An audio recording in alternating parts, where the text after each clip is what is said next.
mga idol. Ano, may nagpagawa pala sa akin na ano? Tawag nito?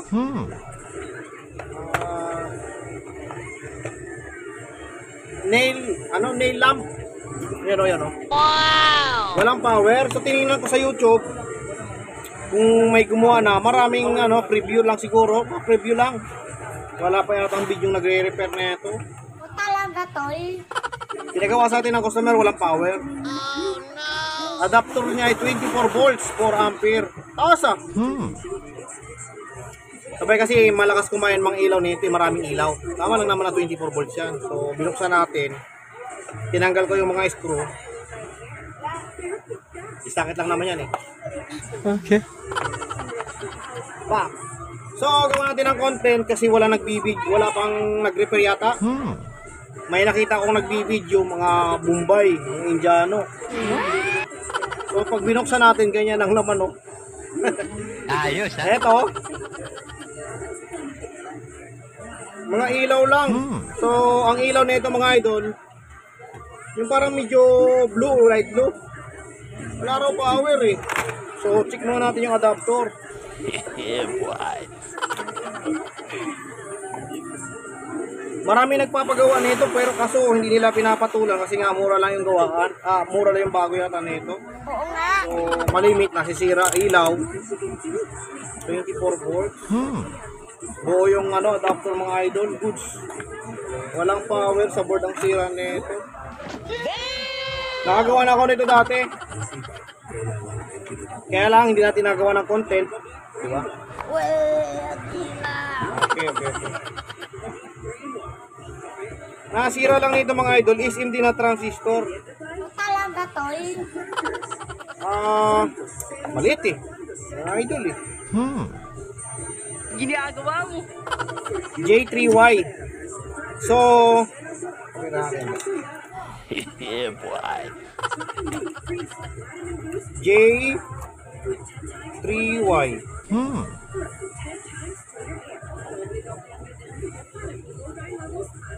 Ayan. Ay, iba na yun.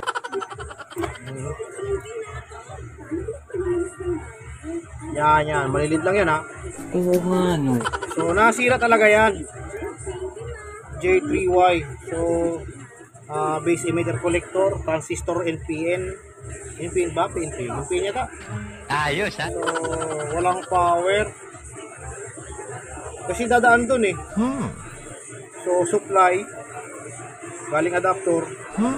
Mayroong SMD dito, tinanggal natin. Lusot dito sa ilaw. Okay. So, 10 seconds, 30 seconds, 60 seconds, saka 99 seconds. So, nagpapatuyo ng mga cutics. Marami nagpapagawa sa atin ng ganito mga idol. Sa mga kaibigan natin nagpapagawa ng paplansya ng buhok, yung sa parlor, ganyan. Marami nagpagawa rin sa akin ng mga hair dryer, hair blower. Ay, iba na yun. Hair iron, mga plancha, ganyan. Basta electronic. Galing ha. Ito naman, sa nagmamanicure yata ito. O nga, sa mga nagmamanicure. So, bilang kumuha ng transistor ng idol, maliliit. So, ito, ang ganito kalait, walang mabiling ganito. So, mayroon naman tayong pamalit dyan. Pwedeng S8050. Talaga to eh. S8050 na transistor. So, bilang tayo mo ngayon. Wait lang. A few moments later. So, ito na. Diba? Oh, ito yung nabibili sa tindahan na transistor. Galing ha. So, katumbas niyan ay ito. Diba? Malaki, maliit. Oo nga no. S8050. So, testing natin. Kabit natin. Yeah, boy. Dito yan, oh. Diyan. Dapat meron diyang itim. Okay. So, kabit natin mga idol. Walang ibang nagawa kasi nito kasi nga walang pumapansin kasi mura lang yung bago. Diba? Oo nga.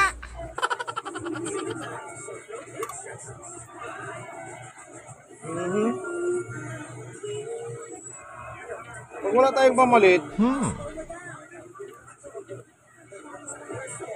Dati naman, malaki naman yan eh. O talaga, tol.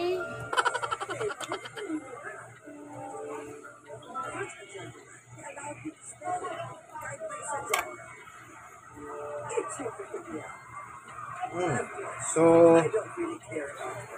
yan na. Galing ha? Pinilagay natin. Diba? Ayos ha? Tapos testing natin mga idol. Oh, ano yun?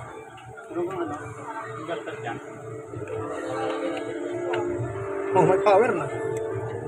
May power. Many minutes later. Silip tayo ng mga dati nating mga kilalang technician, mga idol. So ayan oh, may power na oh. Diba? Ayos ha? SMD transistor. Gamitin natin itong adapter niya. 10 seconds. Pak. Oh, di ba? Medyo kulay violet siya. Oo nga no. 5, 4, 3, 2, 1. Patay. Oh. 0. May counting yan. So, minsan 10 seconds kung pinakamabilis. Galing ha? Para matuyo, no, mga idol. So, yun lang. Oh. Tapos, i-screw natin. Lagyan mo natin ng isa para makita natin at umix sila yung video natin, mga idol. Okay. Malilit lang ang transistor na sira nito, mga idol. Kasi nga, walang masyadong piyesa yan eh. Oo nga. Ayos yung design. Diba? Salpak lang. Tapos may screw pa doon. I-testing lang muna natin bago isara. Yeah, boy. Pak. 0. 10. 9. 8. 7. 6. 5. 4. 3. 2. 1. Oh, matay. Galing ha? Pwedeng may sensor kasi dito yan. Pag pinasok mo agad, automatic magawa ng 10 seconds yan. Pag tinanggal mo, mayroon siyang sensor dito, mga idol, yun, So pag pinasok mo yung kamay, pak, iilaw ng pusa yan. Diba? Galing ha? Tapos automatic mag-count siya ng 10 seconds. Pak. May kung 60 seconds yan, mahaba kasi, So, 10 seconds lang para mabilis. Diba?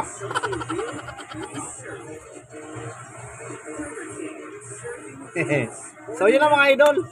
Gumagawa rin tayo nito. Diba? Sun X5 Plus Super Sun UV LED nail lamp. Oh, yes ah. So, gumagawa rin tayo niyan. Kasi electronic din yan eh. Oo nga. Yung iba, mga idol, na nasira yung ilaw. Kaya lang, pag nasira naman yung ilaw ito at mga isang piraso, pwede natin palitan.